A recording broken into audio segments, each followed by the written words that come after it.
Hey everyone, and welcome to my channel. Today, we're diving headfirst into the fascinating world of business idioms.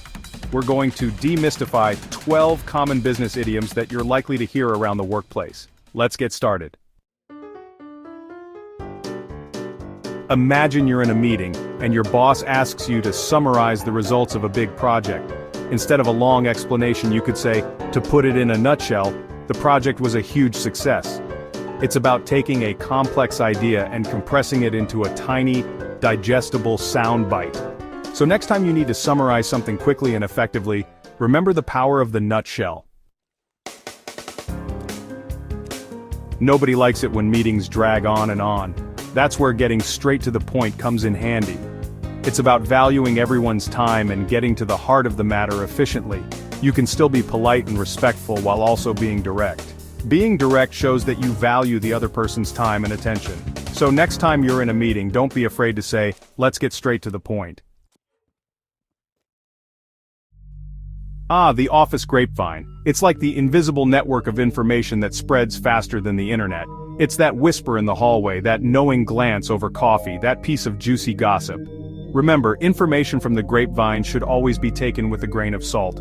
But it can also be a valuable source of information, especially for things not officially announced yet. Use your best judgment, do a little digging if needed, and remember, sometimes the best information doesn't come from an official memo. So the next time you hear something through the grapevine, don't immediately take it as gospel. Imagine you're working on a project, and a new team member joins. They're obviously a little lost. This is your chance to be the office hero. You say, don't worry, I'll put you in the picture. It's about bringing them up to speed and making them feel like a valued part of the team. So the next time you see someone looking a little lost, don't hesitate to put them in the picture. We've all been there. You're in a meeting, someone says something, and your brain interprets it in a way that was never intended. Suddenly, you're confused, maybe even a little offended. That, my friends, is what it means to get the wrong end of the stick. The good news is that these misunderstandings are usually easily cleared up. A simple, hey, I think I might have gotten the wrong end of the stick here, could you clarify what you meant? Can work wonders. So, the next time you find yourself feeling confused, don't be afraid to ask for clarification. Have you ever met someone and felt an instant connection, like you just clicked? In the workplace, that magical feeling is often described as being on the same wavelength. It's that sense of understanding, that shared vision, that makes collaboration productive and enjoyable. Being on the same wavelength with your colleagues can lead to more creative brainstorming sessions and a more positive work environment. So if you find yourself on the same wavelength as your colleagues, cherish it. We've all been there.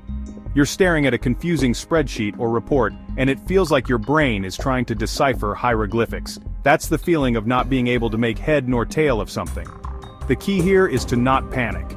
Take a deep breath, step back, and try to break down the information into smaller chunks. If that doesn't work, don't be afraid to ask for help. Sometimes, a fresh pair of eyes is all it takes.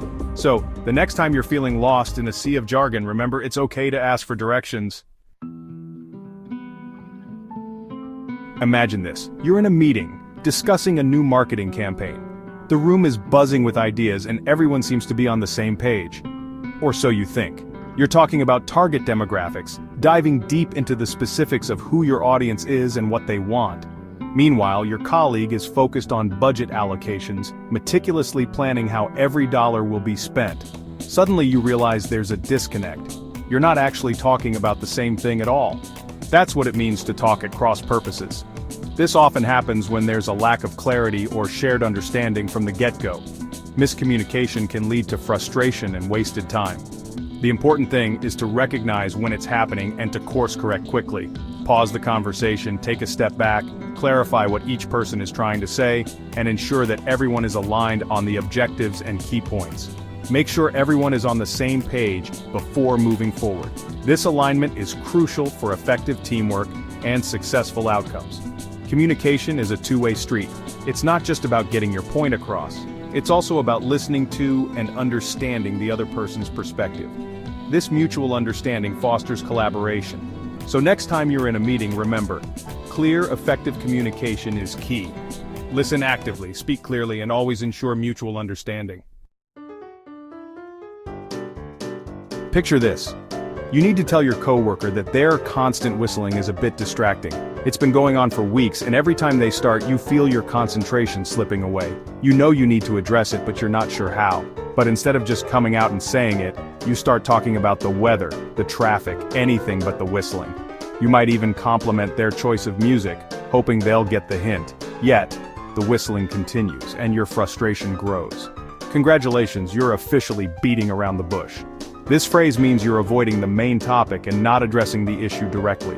It's a common behavior, especially in situations where we feel uncomfortable. Sometimes we beat around the bush because we're afraid of confrontation or don't want to hurt someone's feelings. We think that by skirting the issue, we can avoid conflict and keep the peace. But often this approach backfires. But beating around the bush rarely accomplishes anything positive. It can lead to misunderstandings, increased tension, and unresolved issues. The longer you avoid the topic, the more difficult it becomes to address it. It just prolongs the inevitable and often makes the situation more awkward. The person you're trying to avoid confronting might sense something is wrong, but without clear communication, they won't know how to fix it. So the next time you find yourself circling around an issue, take a deep breath and just say what you need to say. Be direct, but also be kind. Clear communication can resolve issues more effectively than avoidance ever will. It might be uncomfortable at first, but everyone will be better off in the long run. Honest conversations build trust and create a more positive and productive environment for everyone involved. Imagine you hear a rumor that your company might be planning a merger.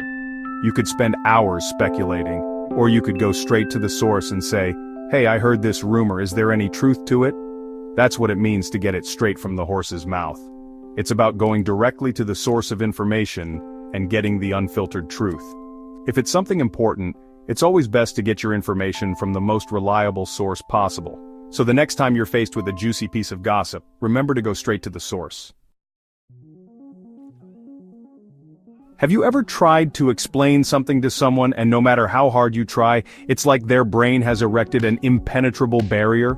You use all the right words, you think you're being clear, but their expression remains blank, or worse, they seem completely uninterested. That, my friends, is the frustrating experience of talking to a brick wall. It's as if your words are bouncing off an invisible shield, never quite reaching the other person's understanding. It can be incredibly frustrating to feel like you're not being heard. You might start to question your own communication skills, wondering if you're the problem. But before you give up all hope, try changing your approach. Sometimes it's not about what you're saying, but how you're saying it. Different people understand things in different ways. Maybe using different words, providing more concrete examples, or even asking the other person to summarize what they've understood can help. Visual aids, analogies, and stories can also make a big difference. If all else fails, sometimes the best course of action is to simply acknowledge the communication breakdown and move on. Not every conversation will be successful, and that's okay. You can't force someone to understand something they're not ready to hear. Patience and empathy can go a long way in these situations. So, the next time you find yourself talking to a brick wall, remember to take a deep breath and try a different approach. Sometimes, a little creativity and a lot of patience can turn that brick wall into a bridge of understanding. Imagine you're working on a project and there's a key decision being made or a change in direction. You don't want your teammate to be left out, feeling like they're out of the loop. That's where keeping someone in the loop comes in handy. It's about fostering a sense of transparency and inclusivity. If there's something relevant to their work, don't hesitate to loop them in. So, the next time you're about to share important information, consider who else might benefit from being in the loop. That's it for our crash course on business idioms. I hope you found this video helpful and maybe even a little bit entertaining. Now, I want to hear from you. What are some of your favorite business idioms? Let me know in the comments below. Don't forget to give this video a thumbs up if you enjoyed it, and subscribe to my channel for more videos on communication, career tips, and all things business. Thanks for watching, and I'll see you in the next one.